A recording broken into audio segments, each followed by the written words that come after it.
these on our website. Rob Tulip manages the chaplaincy at the Australian National University. He has a BA Honours and MA Honours degree in philosophy from Macquarie University. He worked for the Australian Agency for International Development and the Department of Foreign Affairs and Trade for nearly 30 years, and is now working on his intellectual interests, including philosophy, theology, and climate change. Tonight, Robert will discuss the connections between Jung's psychology of symbols, archetypes, and Da Vinci's great artwork, The Last Supper, which he has researched for many years. Thank you.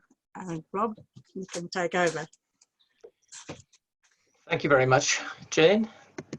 I will switch to my screen share. Here we are, The Last Supper by Leonardo da Vinci, a Jungian interpretation. And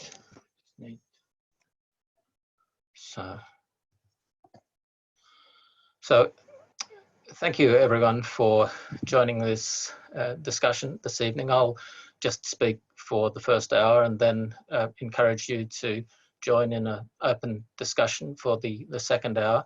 And if you have got things that you think that you wish to raise while I'm speaking, please use the chat area in the that you can find in the bottom of your screen. So in this talk, I want to explore how Carl Jung's framework of archetypes of the collective unconscious helps to explain the symbolism in Leonardo da Vinci's sublime artwork, The Last Supper, looking at archetypes as stable natural patterns that underpin the meaning of cultural symbols. Jung and Leonardo shared a belief that restoring the connection between culture and nature is a primary moral concern. For Jung, this moral idea of connection between culture and nature integrates our social world and our psychology within a natural context, looking to see a deeper reality, a sense of how our life fits within a whole story. For Leonardo, his pioneering work on exact depiction of nature is famous through his anatomical drawings and his botanical drawings, as you can see here on the screen. And the moral dimension is reflected in Leonardo's comment that when poets use words to describe what exists in nature, they resemble painters. But he says when they use flowery and flattering speech and images, they are no longer poets. So Leonardo saw himself as describing what exists in nature.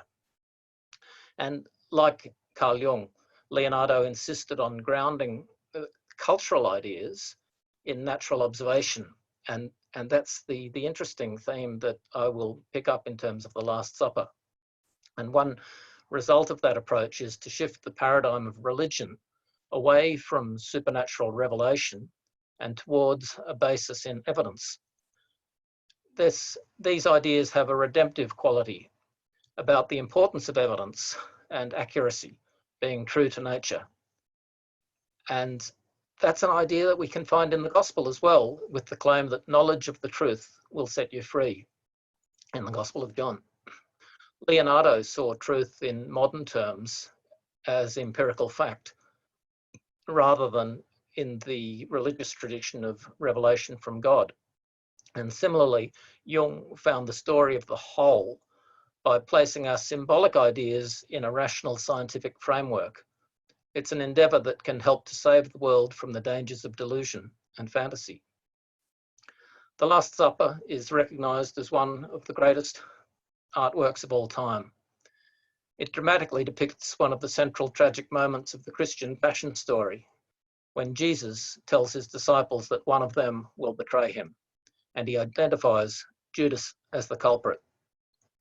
Now, since the original painting is so faded, I'll use this accurate copy to illustrate the figures, and I've just mixed them up so that we can see the figures in more detail than we usually see when they're stretched out in a single line, as we saw in the original at the start. And all the disciples are shown in highly distinctive theatrical stances. It reflects this intense realism of Leonardo's anatomical method, his highly accurate anatomical drawing. Judas sits at the table, there's Judas, holding his bag of 30 pieces of silver. And St. Peter is leaping up behind Judas, and he's holding the concealed dagger. And he's going to use that dagger tomorrow, of course, to cut the ear off one of the group who've come to arrest Jesus with the high priest. And there's the quite strangely androgynous St. John, who, sitting at the right hand of Christ, he's been compared to Mary Magdalene by Dan Brown in the Da Vinci Code, also in the Holy Blood, Holy Grail books. And on the other side of Jesus, an interesting figure, Doubting Thomas. He points his finger up to the sky and seemingly exhorting us to look up to the heavens for our salvation. It's quite similar to Plato in the School of Athens by Raphael, another very famous painting. Now, the variety of reactions that are depicted among the 12 disciples show a vast range of emotions, putting the story of Jesus into a completely human framework. Leonardo illustrates moral sentiments of greed and stupidity and wickedness on the one extreme with Judas, and on the other extreme we have graceful love and faith and sacrifice of Jesus.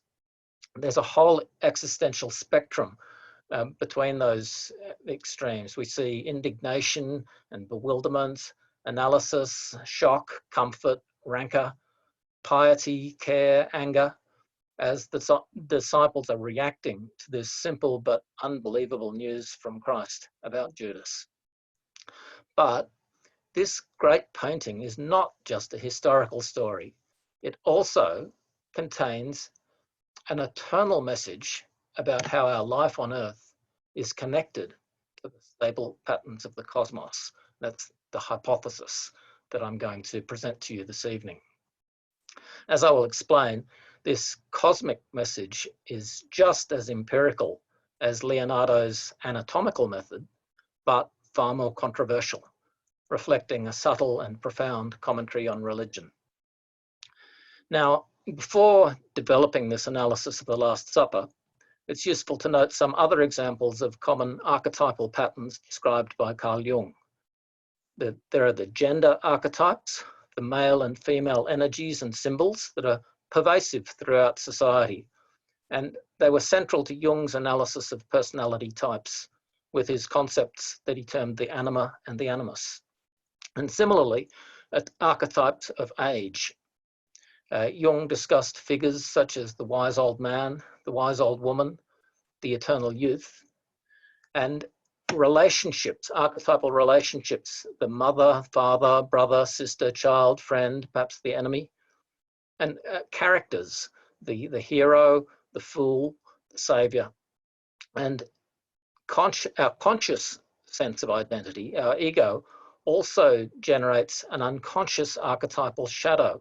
All of these ideas about the natural patterns that influence our psychology. In his answer to Job, Jung explained religion in terms of mythological archetypes. He said, the archetype of wholeness approximates to the God image. Now, through this idea, God identified God with the unconscious, and he imagined God in perfect human form, in the form of Jesus Christ as the mediator between earth and heaven. This perspective sees Christ as the symbol of wholeness, who connects human history with a vision of eternal and divine truth.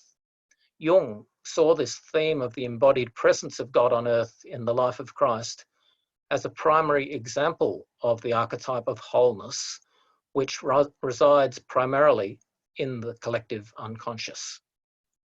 My interest in this paper, this talk this evening, is to explore how the archetypal dimension of time creates cultural meaning. We see periods such as the month, the season, the year, and the age. To illustrate how Leonardo's Last Supper symbolizes the annual cycle of time, and looks at the year as a symbol of wholeness in time, we can readily see that the 12 disciples form 4 groups of 3. And each group in this 4x3 pattern is like the 3 months in the 4 seasons of the year. It's a structural element in the painting, that reflects Leonardo's understanding of how the story of Christ connects to the natural cycle of the year, and is just the start of the natural symbolism in this celebrated work. Leonardo's central philosophical maxim was that man is the model of the world in microcosm. It's an idea that's most famously associated with his Vitruvian Man, with its explanation of human proportion. As I will show, it also appears most vividly in the Last Supper. This comparison between human scale and the natural scale of measurement dates back to ancient times, the ancient Hermetic philosophy that inspired both Jung and Leonardo. The central Hermetic idea is the phrase, as above, so below. At its most basic level, it just means that the whole universe follows the same physical laws, the principle of consistency. It inspired the discovery of the law of gravity by Sir Isaac Newton. This philosophy is also seen in Leonardo's idea of man as a model. He mentions in his notebooks Hermes the philosopher. This rediscovery of the ancient Hermetic literature by Marcello Ficino in Florence was one of the great achievements of Leonardo's time, which he would have been well aware of. This rediscovery inspired Renaissance science, but remained very controversial due to the perceived clash with Christian dogma. And even so, this Hermetic philosophy of the unity of all things is reflected in the Christian prayer, in the Lord's Prayer, that the will of God should be done on earth as it is in heaven. Another good example of this theory of correspondence between man and the world, Leonardo saw the world ocean currents on the model of the circulation of blood, and mountains as like our bones. Now, this philosophy of correspondence applies directly to the Last Supper. I will explain that Leonardo designed the Last Supper as a model of the visible universe, using the stars as his template for each figure. This analysis is an original hypothesis on my part. I first raised nearly a decade ago. It's quite a perplexing idea for many. Many people have commented to me that it's obviously true and accurate because it's quite a simple analysis, but a lot of other people have found it quite impossible to understand. So in this talk, I want to explain exactly how Leonardo used this the method that he used to depict the connection between humanity and nature, to understand Jesus Christ and the 12 as symbolic models of the natural structure of time. And putting this analysis in the psychological framework of Jung's concept of archetypes of the collective unconscious can show how this central human story reflects the natural system of the cosmos. The key is the empirical demonstration of Leonardo's use of natural star patterns as templates for the stances of Christ and the 12. The underlying archetypal patterns of the 12 months of the year inspired Leonardo's design of the Last Supper. There's a 1 to 12 relationship between the solar year and the lunar month, and this year-month relationship provided the archetypal foundation for the story of Christ and the 12. So now I want to analyze the painting in detail. These diagrams that I'll share with you are my own work, using star pictures that I've created using the astronomy software Skygazer 4.5. And I'll share the paper with detailed images. So Leonardo, I'm going to explain to you, modeled the 12 disciples on the 12 constellations of the zodiac, and Jesus Christ on the constellation of Pisces, the fishes.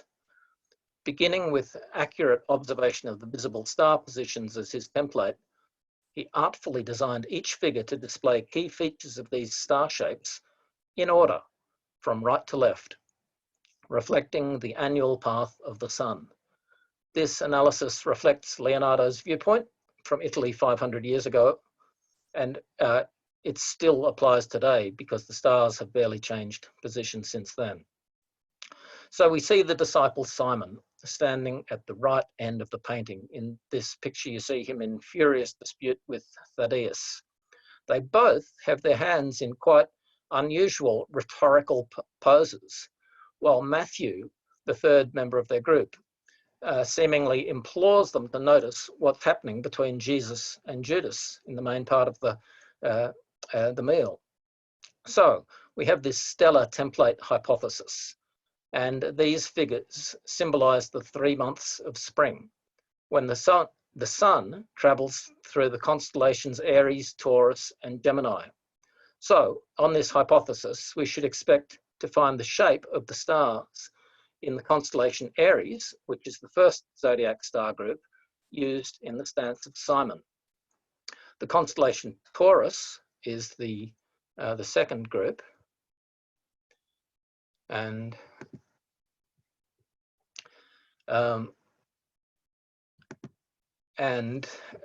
the third star group is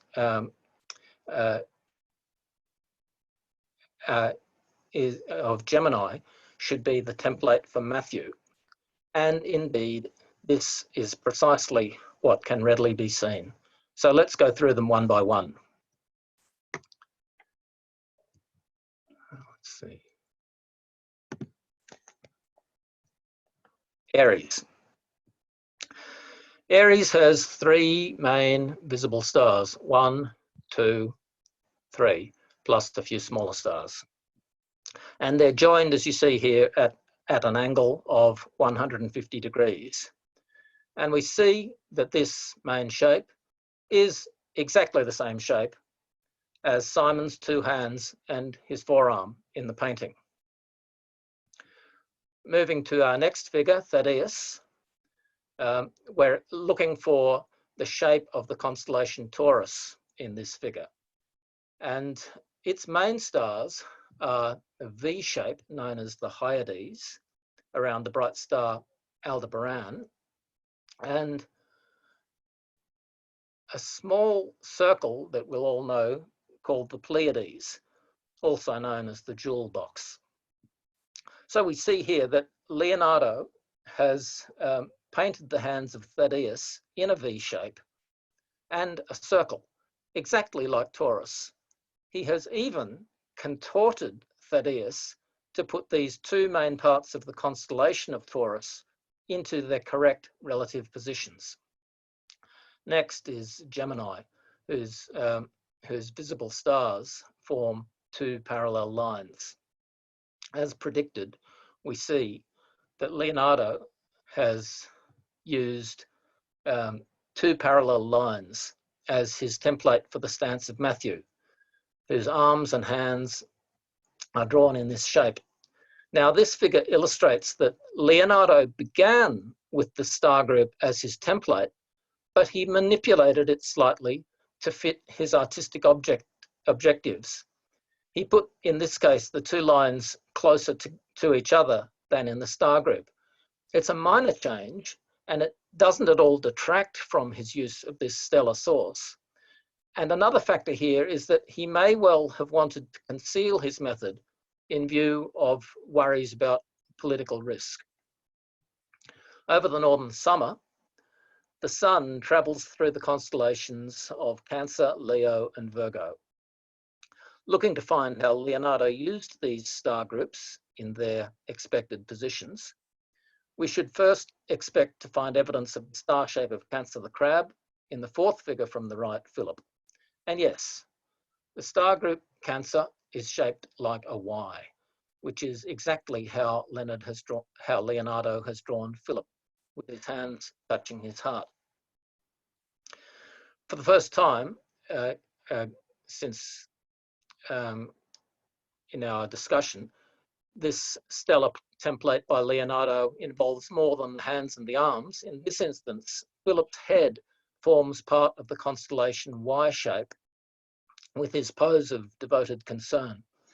And of course, you might wonder how they got a crab out of this constellation, Cancer. It doesn't look like a crab at all. But there is a crab shape immediately to the south of Virgo. It's now seen as the head of Hydra, this shape here. And if you look at ancient star maps, such as the Dendera zodiac,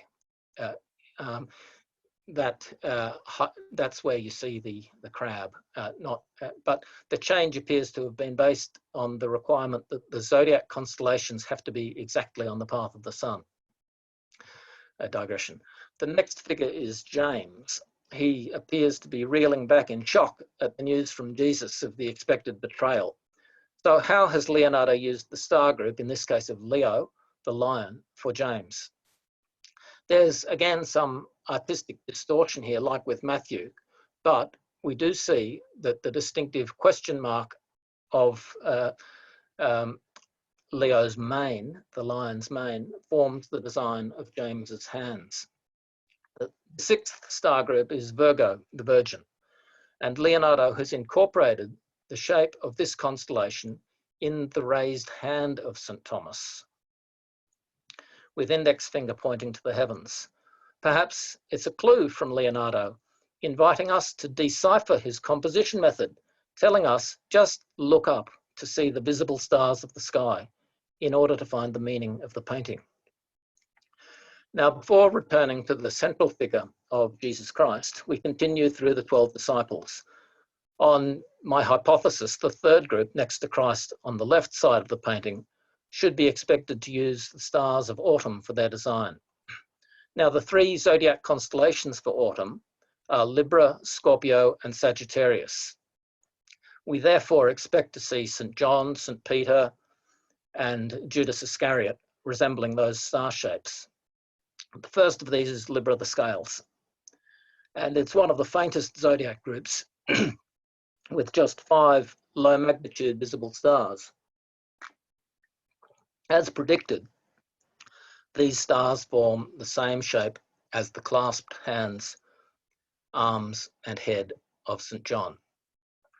The next star group is Scorpio, which is perhaps the most distinctive zodiac constellation, at least for us in the southern hemisphere. Its position at the December solstice puts it very low in the south as viewed from Europe, unlike in Australia where it's very prominent through our winter months. Now, interestingly, Scorpio provides one of 2 direct symbolic parallels between the stars and the painting. The sting in the Scorpion's tail, is in the exact same position as the dagger concealed by St. Peter. Now, the unusual contortion of Peter's right hand holding the dagger copies the stellar template of the curving tail seen in the star shape. Peter's head is in the same position as the head of the scorpion, and his left hand is based on the stars of the scorpion's left claw. The dramatic center of this whole painting is the reaction of Judas to being exposed by Christ. He's holding his bag of blood money. He looks guiltily towards Jesus. His other hand is raised as though in denial, or perhaps he's getting ready to fly away. The constellation of Sagittarius is in the equivalent position in the zodiac. It consists of a series of wide pairs of visible stars in a shape that's popularly known as the teapot. Sagittarius is an interesting example to work through in detail because the star group and Judas have so many points of identity. Beginning from the bag of money, the lines connecting the stars provide a template for, firstly, the bag, the right hand, the right elbow, the right shoulder, the head, let's see, where are we? The left shoulder, left elbow, and left hand. So these 8 stars have the same angular relationship as the rather complex figure of Judas. The final season of the year is winter. It's marked by the constellations of Capricorn, Aquarius, and Pisces, and it corresponds to the left-hand group of disciples in the Last Supper, Andrew, James, and Bartholomew. Capricorn is expected to appear in the position of St. Andrew. As expected, we see his head and his open hands have the same triangular shape as their source in the sky, with its faint but distinctive triangle. The second St. James is second from the left in the painting. He appears where we expect to see the shape of the constellation Aquarius. Again, Aquarius is a very unusual star shape. It forms a large group of faint stars. James is standing with his left hand reaching past Andrew and his right hand on Andrew's right shoulder. Leonardo has used the long line of stars on the right side of the constellation as his model for Andrew's right arm and hand.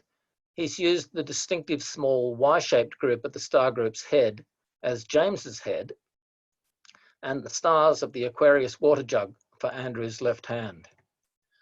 Finally, the last of the 12 is Bartholomew at the left end of the painting, who, of course, we should expect to be modelled on the stars of Pisces, the 12th constellation of the zodiac. Here we see the second example, like the scorpion's sting and Peter's dagger, of a direct thematic borrowing from the astronomy. The traditional picture of Pisces has two fish connected by ropes.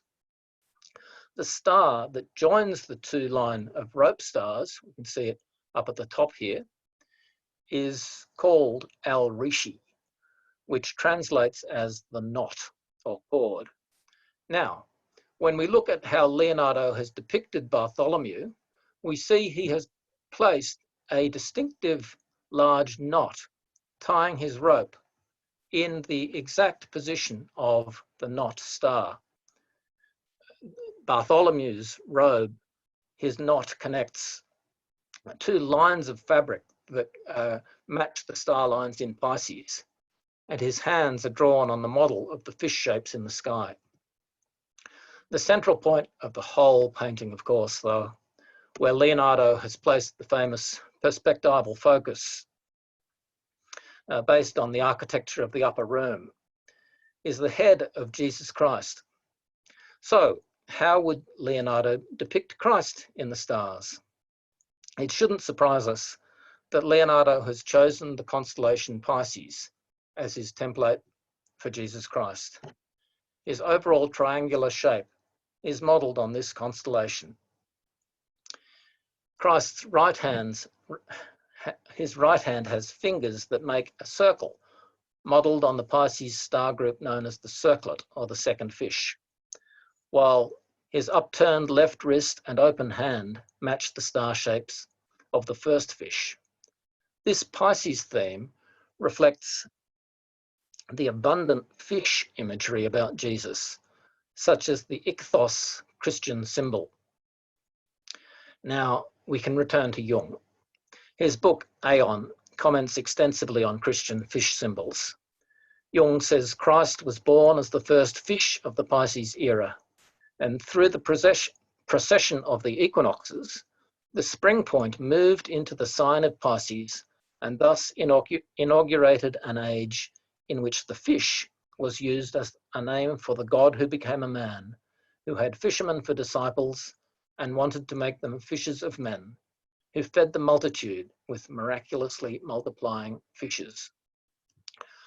Leonardo could well have depicted Christ as Pisces to reflect both the fish symbolism in the Bible and the knowledge of precession of the equinoxes, the slow reverse movement of the position of the sun. As Jung states, the equinox precessed into the constellation of Pisces at the time of Christ. This makes Christ a solar deity, positioned as the avatar of the zodiac age of Pisces. This knowledge of precession dates back to ancient times, and Leonardo would have been well aware of precession in view of his amazing knowledge of astronomy. For example, He wrote that the sun does not move, and this was decades before the heliocentric theory was published by Copernicus. His use of the fish symbol in the Last Supper, seen as the precession of the equinox, places Christ at the position of the sun. The time of Christ was when the sun first began the natural year of the seasons in the constellation of Pisces, an event that occurred in 21 AD. The archetypal dimension of this observation, considered in terms of the Last Supper, is seen in the 12-to-1 relationship between the solar year and the lunar month, a relationship with a very widespread influence in ancient mythology. We have the 12 disciples, the 12 tribes of Israel, the 12 labours of Hercules, the 12 gods of Olympus, the 12 gates of the holy city, all reflecting this theme.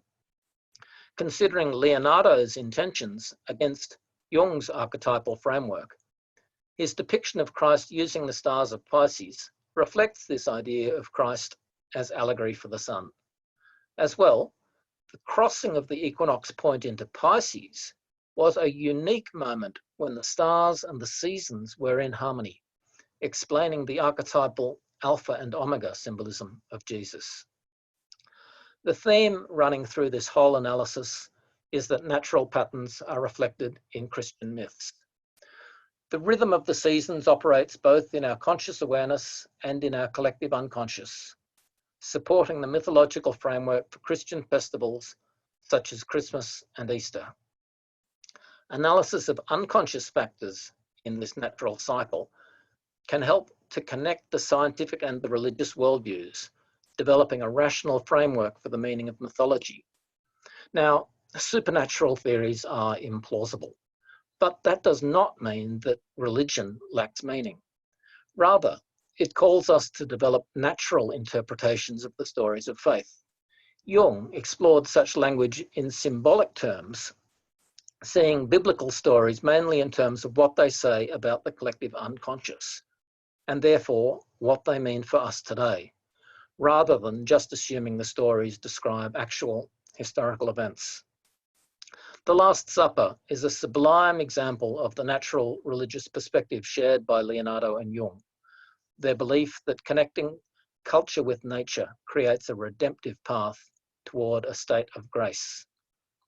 This natural theology has been regarded as heresy by the Church, and this has created a political and cultural psychology of repression that helps to explain why such ideas have not been more widely discussed. Astrology is even more despised and rejected by both science and religion today than it was in Leonardo's time. So this helps to explain why Leonardo did not discuss his use of the zodiac, despite his work involving no actual astrology, and why this real Da Vinci Code hasn't previously been noticed. In our situation today, with the planetary ecological climate crisis, the alienation from nature that's promoted by conventional supernatural faith is, in my view, a primary danger. And that while the type of natural thinking seen in Leonardo and Jung offers us a moral path out of the mess. Many considerations help explain this hypothesis that the Last Supper is a metaphor for the visible heavens. The Bible is full of symbolic language. For example, the Gospels of Mark and Luke tell us that this final meal of Christ and the 12 happened in an upper room. Like many Gospel stories, the upper room comes from the Old Testament, where the prophet Amos wrote, "The Lord God builds his upper rooms in the heavens." So the Bible gives us a basis to read the upper room both as a historical event and also as a parable for the orderly eternal perfection of the visible heavens. This symbolic language tells us that our salvation comes from contemplating the stable eternal order of God that we see by looking up to the starry sky, like Raphael's Plato. Rather than a focus on the possible historical events of the Passion of Christ, we can therefore explore the Last Supper as symbolizing the orderly, unchanging perfection of the starry heavens, brought down to earth and symbolized in the story of Jesus as divine mediator. My contention is that this symbolic reading holds a profound meaning about the mythological and religious identity of Jesus Christ. Jung says that symbols imply something more than their obvious and immediate meaning and have a wider unconscious aspect. He gives the example, which I've had up on the screen for a while now, of the four living creatures, the Christian symbols of the ox, the lion, the eagle, and the man. And they're the symbols of the four evangelists, Matthew, Mark, Luke, and John. And this sculpture is of Christ in Majesty from Chartres Cathedral in France. It's a well-known image of Christ on his heavenly throne, and it can support the analysis of Leonardo's symbolism in the Last Supper. It has a simple but contested astronomical meaning. Sorry about the dogs. Christ is like the sun. He's sitting at the center of the visible heavens, which are defined by the stars of the four seasons. The basis, oh, I've just got guests arriving, I'm sorry, a bit of noise. The basis for this interpretation is that the four creatures symbolize the constellations Taurus, the bull, Leo, the lion, Scorpio, which is both a scorpion and an eagle in traditional symbolism, and Aquarius, the man. They represent the positions of the sun in spring, summer, autumn, and winter. This interpretation is a primary example of an archetype of the collective unconscious, appearing in the psychological shadow of the dominant conscious religious attitudes that ignore such cosmic symbolism. Religion imagines God as the source of order, power, and perfection. What more perfect and orderly power can we see than the stable, unchanging grandeur of the stars with their annual cycle? That was certainly the attitude of ancient astronomer priests across many cultures.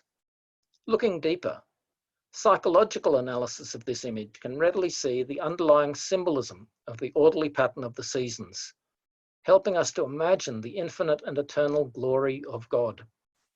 Observation of the unchanging visible cosmos as a metaphor for God is seen in the myths of Christ as cosmic reason, the eternal logos, the word made flesh. Christ is called the light of the world, just like the sun, which repeats its orderly path each year through the cycle of the seasons, symbolized by great festivals such as Christmas and Easter. This natural symbolic meaning has been heavily repressed by Christian dogma. The Church traditionally sees such natural theology as detracting from the metaphysical dignity and glory of Christ. Yet the symbols were originally developed consciously, and in my view must have deliberately pointed to their natural references in the stars, given the exact correspondence. Even if the explicit evidence of this method has been lost and largely forgotten. Such natural symbols illustrate the statement in the Gospels that Jesus speaks in parables to the general public, but reserves the secrets of the kingdom for initiates. Through mass psychological repression, such ideas have been forced into concealment within the collective unconscious, so most people are unaware of the meaning.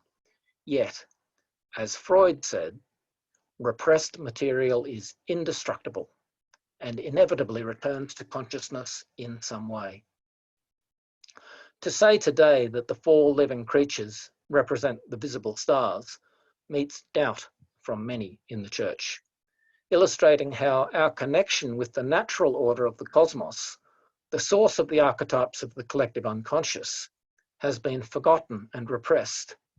As part of this process of repression, the story of Jesus served to unite all Christendom for 1,000 years in a shared supernatural ideology, while the unconscious power of shared cosmic archetypes grounded the emotional and political appeal of faith.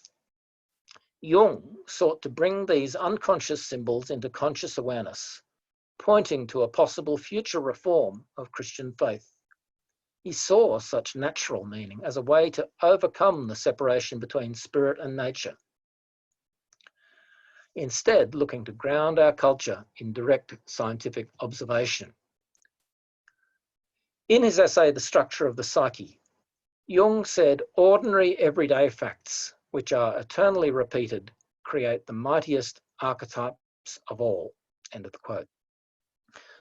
The natural patterns of time, such as the day, the week, months, seasons, and years, are prime examples of such ordinary everyday facts that are eternally repeated. Jung contended that such simple familiar patterns serve as the supreme regulating principles of religious and even of political life, in unconscious recognition of their tremendous psychic power. End of quote. These patterns of time have their basis in the cycles of the sun and the moon. For example, the 7 days of the week have their origin in the universal observation of the 4 quarters of the lunar month. Looking to ancient symbols to justify Jung's claim that natural patterns regulate culture, we find abundant examples. The traditional natural symbols of the months are the zodiac stars, the 12 constellations that mark the annual path of the sun. We don't need any astrological speculation to view this 12-to-1 ratio between the month and the year as an important analogy for the story of Jesus and the 12 disciples. It simply describes the relationship between the observable periods of the sun and the moon. Excuse me. Now, contrary to widespread modern assumptions, this use of zodiac figures doesn't need to have anything to do with astrology in terms of prediction. Rather, it just serves as an empirical framework to imagine how God is manifest in the heavens without connection to fortune telling. So, as we see with this mosaic, such symbolism is widespread in religious art, including ancient Jewish synagogue mosaics like this one from Beit Alpha and this magnificent rose window from the Abbey of St. Denis in Paris. At Leonardo's time in the Renaissance, the zodiac was a recurring theme, a design element in cathedral rose windows. And here with this circle, inside this circle, if you look, you can see the 12 signs of the zodiac. As a symbol of the orderly glory of God, although later many of these windows were removed. This motif of seeing the presence of God in the stars was then far more widespread than it is today. That today suppress discussion of the zodiac. Jung observed that each person has an internal psychic world. He held that our most powerful ideas derive from our minds, helping our conscious mind to translate our inner world into visible reality. The conventional symbols of religious faith represent a shared effort at this translation of inner to outer worlds. This process is largely unconscious because so much religion rests on the emotional sentiment of what people find plausible or comforting, rather than any scientific process of evidence or logic. The power of the gospel stories about Jesus Christ reflects how well they have resonated with people's inner worlds, and especially with the collective unconscious aspects, such as our shared experience of time through the annual seasons. Today, the outer world of faith is in turmoil. Jung's call to translate our inner beliefs into visible expression confronts the clash between supernatural mythology and modern scientific knowledge. This observation is not to deny the emotional and ethical power of religious ideas, only to say that this power needs grounding within natural patterns rather than in the old assertions about divine revelation. Psychological analysis of archetypes, such as the structures of time, can help to ground faith in reason, to integrate religion and science. Jung set several criteria for archetypes. He called them the accumulated experiences of life in general, 1,000,000 times repeated and condensed into types, and said they represent the laws governing the course of all experienceable things, seen in uniform and regularly recurring modes. As well as time, these criteria apply to a wide range of cultural patterns, gender, age, relationship, and character, which all reside within our collective unconscious in religious mythology. For Jung, this psychic system has a collective, universal, and impersonal nature, which is identical in everyone. It's inherited, setting the directions for motivation as patterns of instinctual behavior. In a statement directly relevant to Leonardo's inspiration for The Last Supper, Jung said that archetypes provide the secret of great art and of its effect upon us. He said the creative process consists in the unconscious activation of an archetypal image and in elaborating and shaping this image into the finished work. By giving it shape, the artist translates it into the language of the present and so makes it possible for us to find our way back to the deepest springs of life. Therein lies the social significance of art. It is constantly at work, educating the spirit of the age, conjuring up the forms in which the age is most lacking. The unsatisfied yearning of the artist reaches back to the primordial image in the unconscious, which is best fitted to compensate the inadequacy and one-sidedness of the present. The artist seizes on this image, and in raising it from deepest unconsciousness, he brings it into relation with conscious values. End of quote. With this language about the creative wellsprings in spirituality of great art, Jung invites us to imagine God as an eternally flowing current of vital energy that endlessly changes shape. End of quote. A great example of such eternal vital energy is how the stable patterns of the sun and moon inform our mythological images of the divine, such as Christ and the 12. With the Last Supper depicting a central event in the life of Christ, Jung's views on religion can inform our interpretation of this painting as drawing on creative archetypes. Jung said the life of Christ is largely myth, and this mythical character is what expresses its universal human validity. End of quote. Now, that means the significance and symbolism of the story rests in its ability to tap the archetypes of the collective unconscious.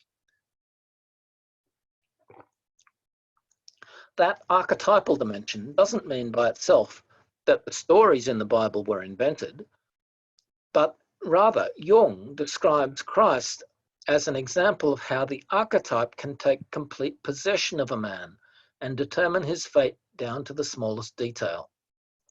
The life of Christ, he goes on to say, is just what it had to be if it is the life of a God and a man at the same time. He is a symbol by his very nature. Jung's essay, Archetypes of the Collective Unconscious, makes a number of comments that help us with this analysis of the Last Supper. He said the collective unconscious constitutes a common psychic substrate which is present in every one of us. Looking back to the origins of mythology in pre-literate societies, he wrote, it's not enough to see the sun rise and set. This external observation must at the same time be a psychic happening. The sun in its course must represent the fate of a god or a hero, who in the last analysis dwells nowhere except in the soul of man. All the mythologized processes of nature, Jung continues, such as summer and winter, the phases of the moon, are symbolic expressions of the inner unconscious drama of the psyche, mirrored in the events of nature. This projection is so fundamental that it has taken several thousand years of civilization to detach it in some measure from its outer object.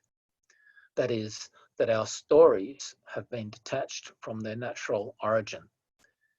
In the case of astrology, there's this age-old intuitive science which came to be branded as a rank heresy because man had not yet succeeded in making the psychological description of character independent of the stars. Jung contended that dogma takes the place of the collective unconscious by formulating its contents on a grand scale. We can readily see this process occurring in Leonardo's Last Supper.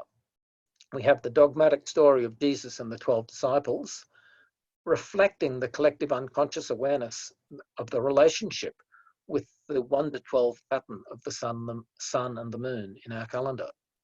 Leonardo's genius brought this unconscious relationship into conscious awareness. This is a real Da Vinci Code which has laid hidden in plain sight for more than 5 centuries, showing how far Leonardo was in advance of his time. Even today, strong psychological and cultural barriers make this simple empirical observation unacceptable and invisible to many. Jung said the chief danger is that we will succumb to the fascinating influence of the archetypes. This is most likely to happen when the images are not made conscious and the antique mysteries reach back into the grey mists of Neolithic prehistory. Jung says we haven't the remotest conception of what is meant by the virgin birth, the divinity of Christ, the complexities of the Trinity. He says the fact is that archetypal images are so packed with meaning in themselves that people never think of asking what they really do mean. That the gods die from time to time is due to man's sudden discovery that they don't mean anything. They're made by human hands, useless idols of wood and stone. But in reality, we have just discovered that up until then, we never thought about our images at all. End of quotation. The scientific approach implicit in Leonardo and explicit in Jung's analyzes theology in natural terms. Jung's interest in the Hermetic philosophy, as above, so below, found expression in the Last Supper, reflecting the Christian teaching that Jesus did the will of God on earth as in heaven, while viewing heaven in purely natural terms.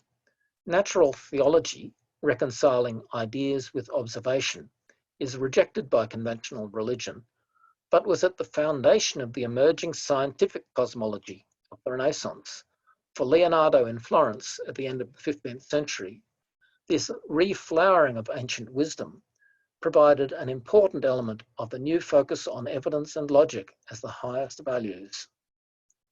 The observation concealed in the Last Supper that the story of Jesus personifies the ancient religious function of the sun and moon serves to ground our religious mythology in empirical observation. Perhaps this can help with the emerging debate on cultural values today, as our ethical frameworks endeavour to combine accurate observation, logical analysis, as the highest moral values, together with respect for the cultural heritage of the creative wisdom of the ages. Thank you.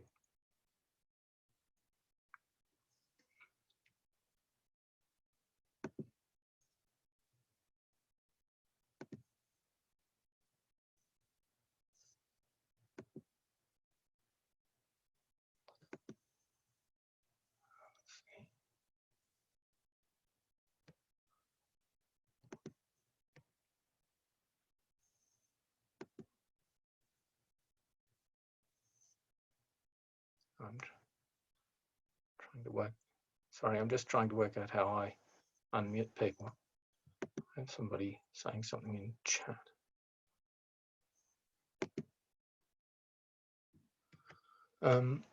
Now, Irina has said fascinating. Thank you, Irina. I should be able to get people to talk. I'll just have to unmute. This is, I'm having a problem here because when I click on, I'll click on unmute all. Here we are. All participants are unmuted. Right. Are we unmuted? Yes, we're unmuted now. I'm sorry for the delay. Are we having questions? Yeah, we're having questions. Okay. Thank you, Robert. Yeah. I think we should applaud him for that. That's really good. Very good. Good job. Very good, Robert. I really Well enjoyed done. that. Yeah. Oh my Now, gosh. can I ask you a question? Now we've got Richard. Hello, Richard. Thank you. Yes, please. That was so good because I never thought of anything about the last painting like that. Thank you. I just had one question. You know, the figure of John, the beloved disciple, was really interesting to me. and he was portrayed, I think, as Libra. Is that right? As Mary Magdalene. No. Well, see, that was the star sign, the zodiac sign Libra. Oh, as Libra. Yes, sorry. No, Yeah. Okay. John was Leo. Yeah. Now, what I wondered about was he's been depicted there very much as you'd expect the beloved disciple to be depicted. And I wondered, and I'm not quite sure what the connection with Libra would be, but I think there is one, you probably know it. But do all of the disciples, do their figures also express some kind of emotional or personality or archetypical meaning like I think John does? Look, I really don't think so, Richard. But I take the view that all Leonardo was doing was like a couple of the prominent disciples, yes, do have some sort of character. And I think, as you've mentioned, John and Judas and Peter.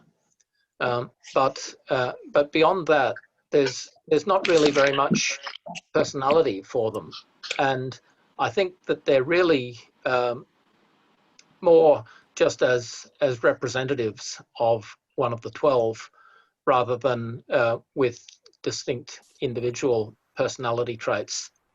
One of the things that I do like to notice is that Judas and Peter are standing crossing over each other.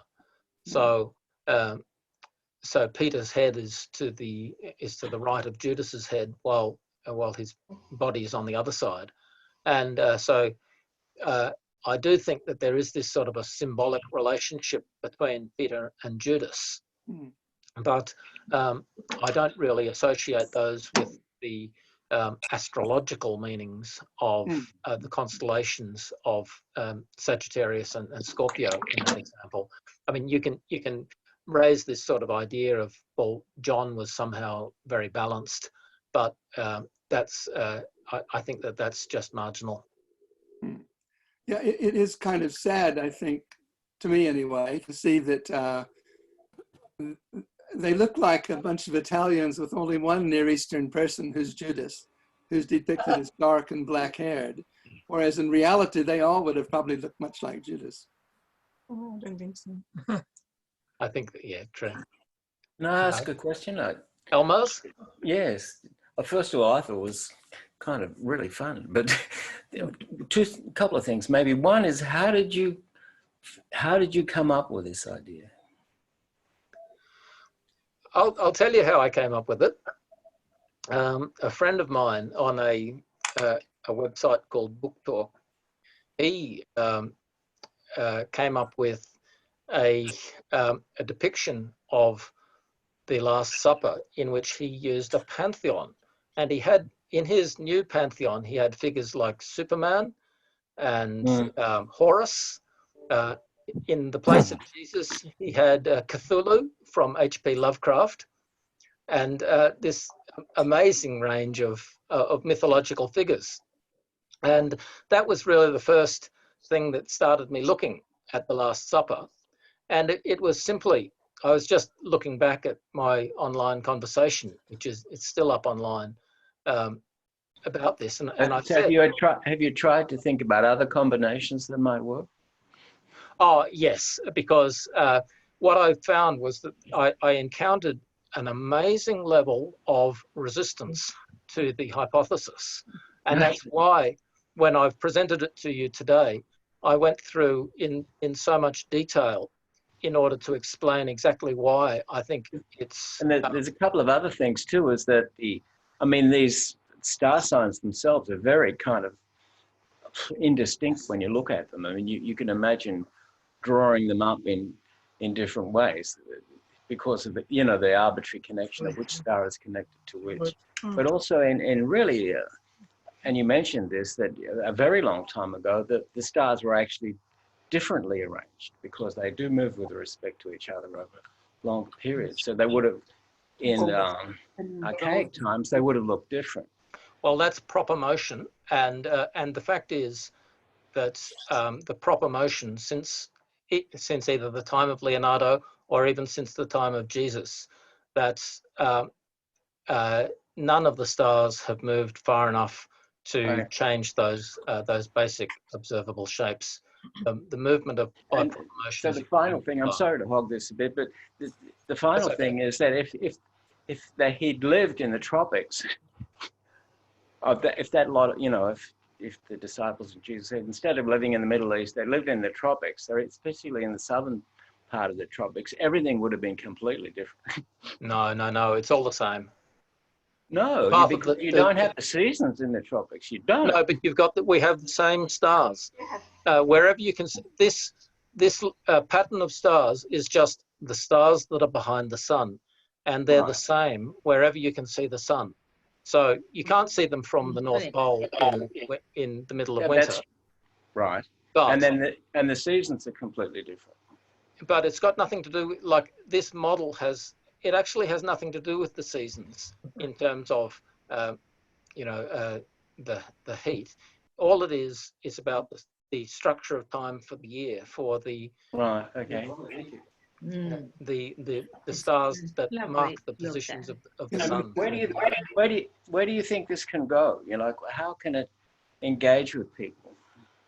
Well, I tried to explain that in my talk a bit by saying that I think that we've got a deeply alienated religious cultural tradition, and I associate that with the conventional thinking around the fall from grace into corruption. Like, I see the inability to discuss or see this sort of analysis as reflecting a deep moral corruption within human culture.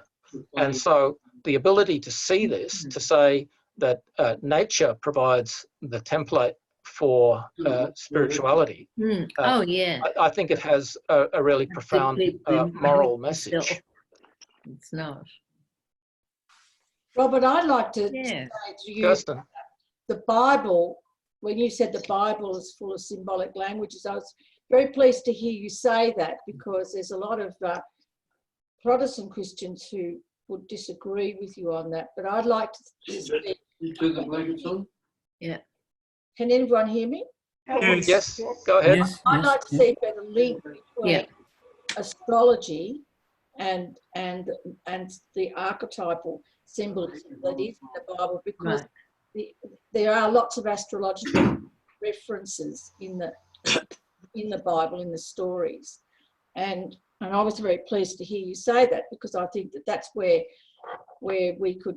I'd like to even look at the 12 disciples in the light of the Libra, Leo, Cancer, and Gemini, and what they actually mean in astrology, in terms of their characteristics, their personality traits, because I think there's a whole lot more depth here that we could look at from a... That was what Richard was raising, and I think the problem with that is that we really don't have enough information about the disciples, and there's been a lot of just fanciful imagination around this sort of topic, and so, like, naturally I've looked at these things, and you see that various people have written books in which they link up the 12 disciples with different astrological signs, and I find it might be interesting, but it's too speculative for me, whereas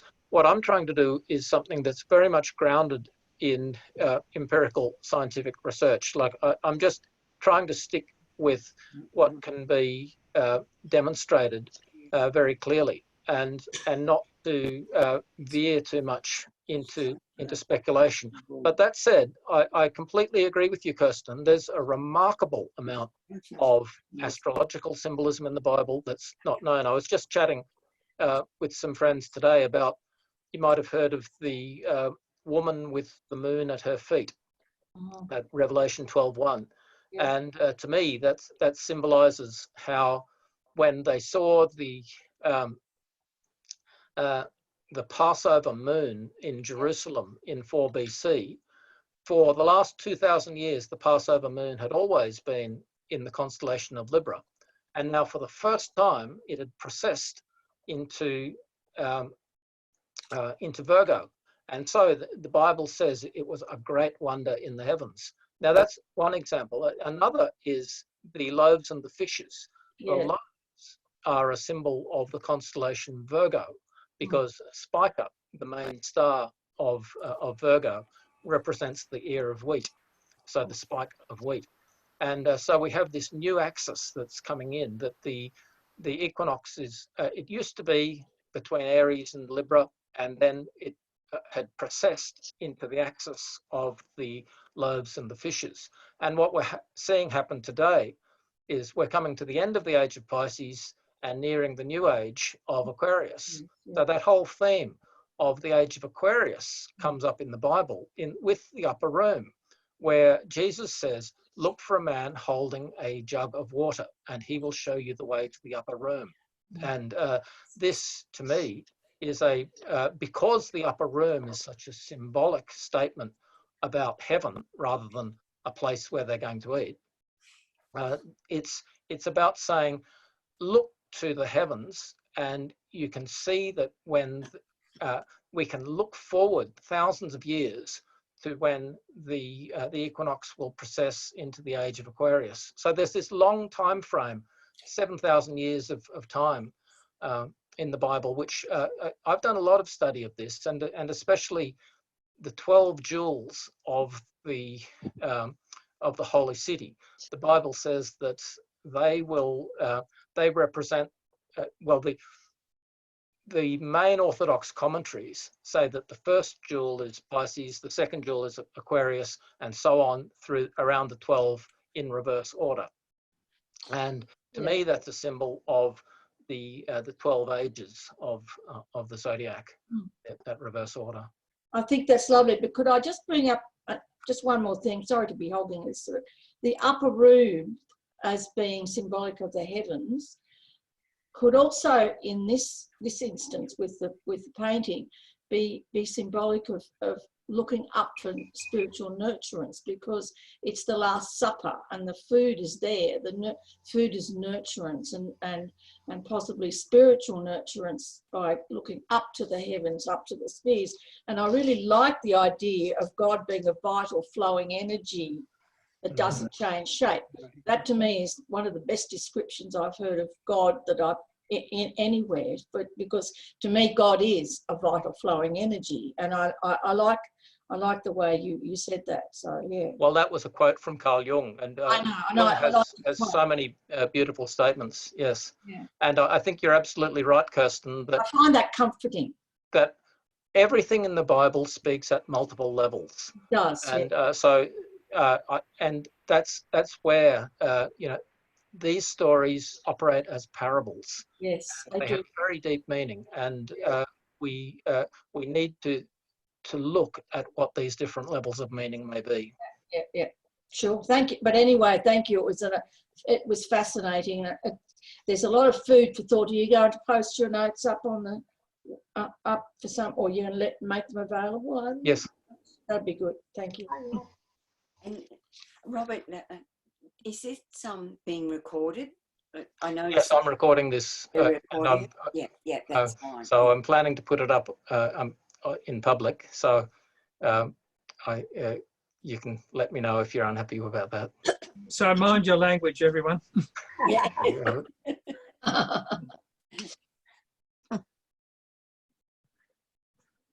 Now, where are we? And if it will be publicly available, can we share it? Yes, of course. Because I have an astrologist back in Estonia. I really would love to share this material with her, because she's a Reiki master. She's very, very spiritual, esoterical person, and she has a science background. She's actually a chemist, So yeah, I just think she needs to see that. Yeah, I have a bit of a difficult relationship with astrology, I like astrology, but I find that a lot of astrology is a bit too speculative for me. I agree with that too, Robert. I actually do agree with that. And yeah, so there's an astrological dimension, but within this talk, I've really tried to stick to material that can be much more readily defended by evidence. Well, astrology has been greatly commercialised and debased in a way in our present time, isn't it? Yes, it has. Definitely. As a popular entertainment, but I think that there's also it's surprising. It gets to this theme of repression, that there's quite a large astrological movement around the world of people who are highly intelligent and well informed, and continue their own conversation in ways that are just completely ignored by the broader society. And I would just like to see that sort of conversation recognised a bit more.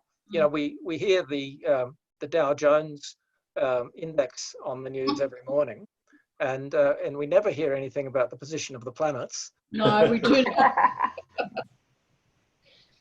But I love the idea that the ocean is like the circulation of blood, and relating the oceans and nature to the bones of the skeleton and the circulation of blood, because I've always seen it as that anyway, the body, and it's very exciting for me to hear you say that. That's again Jung's quotes, isn't it? No, that was Leonardo. Leonardo himself. Well, he certainly had some insight there, I thought, because of the way he drew his figures and how he was. And it's an idea that's come into flower with fractal numbers, science, and chaos theory. Yes. So this idea that the microcosm is a reflection of the macrocosm. Yeah. I was reading the great ecologist Stephen Jay Gould, and he explored that theme in some detail in some of his scientific essays. And as I mentioned, Sir Isaac Newton was his theory of gravity was entirely based on that idea of as above, so below. It was the idea that our world here is consistent with the heavens, and it's this theme of the universal consistency that flows through that. But then you can take it much further. But I'm eager to hear from a range of different people, if other people have either just comments or questions. Well, just on that theme for a sec, I do note that Isaac Newton, apparently being a great pioneer of optical science and the way that light is divided into the colours of the rainbow and so forth, he was also very aware that of the frequencies of musical notes and the way that the frequencies doubled with each octave, and thought that the harmony of the light spectrum should be equated to the harmony of the sound, and that's why we have 7 colours in the rainbow: red, orange, yellow, green, blue, indigo, violet, when you'd hardly think it would be necessary to divide blue, indigo, violet in that way. So it was Newton's apparent passion for this harmony that drove that, apparently. And that ties into the flow, Csikszentmihalyi's theory of flow too, also the flow of life and the oceans and the streams and the circulation of blood in the body and all of that kind of thing. It's very much into that. Yeah, and Newton's theory of the rainbow and his development of the prism. It was Keats wrote a poem in which he criticised Newton for trying to unweave the rainbow. So Keats thought that the rainbow was intrinsically so beautiful because it brought all of the colours together, and that from the perspective of poetry, we shouldn't try to separate it and explain it in scientific terms. Whereas Newton saw, and Dawkins wrote a book, Unweaving the Rainbow, looking at that discussion. And I think it's really interesting to see what, to try and put Leonardo da Vinci into that sort of debate, because again, Leonardo was just very focused on the empirical evidence. And it's one thing that's so interesting, that he was able to look at the stars of the zodiac in this just very objective way, without any mystical content, but then link it to the whole mystical story of Jesus. So, yes. Yeah. When we talk about flow, Robert, can I just say this, that flow is about rhythm, and the body has rhythm. And so the heart beats to 60 to 80 beats a minute, and the rhythm of the breathing is also 16 to 20 beats.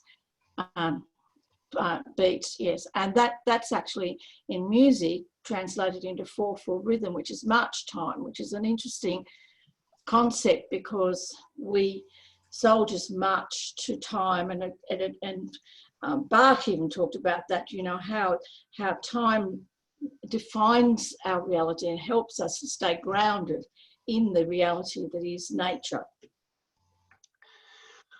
Well, I think we should probably move towards a conclusion, unless anyone has any comment that they wish to make. I suggest that I hand over to Robert and Jean to close the evening. I'd like to say thank you very much for everyone attending, and it's been great to see some new faces, which is fantastic. And next time we have Kirsten coming along again. Okay. So would you like to say something, Kirsten, about what you have in some ideas?